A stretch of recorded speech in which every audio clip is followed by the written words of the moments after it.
Ang matatag na pundasyon ang susi sa magandang kinabukasan. Kung mas maaga nag-aaral ang bata, mas gumagaling siya pagpasok niya ng elementary or high school.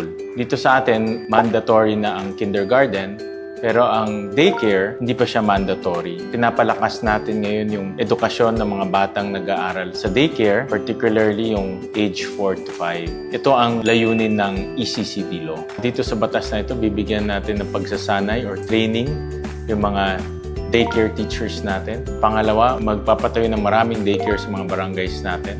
At pangatlo, yung education na ituturo sa mga bata ay magiging mas magaling. Nakadugtong na ito sa elementary at high school. Ang aking hope, yung pag-aaral ng mga 3-year-olds, 4-year-olds, hindi lang para sa mga mayayaman kung kaya magbayad ng tuition fee. Available na ito sa lahat. Ang ECCD law o ang Early Childhood Care and Development Law ay pinapatupad na ngayon at kailangan namin ang suporta ng ating mga magulang, ng ating komunidad para maging matagumpay itong batas na ito.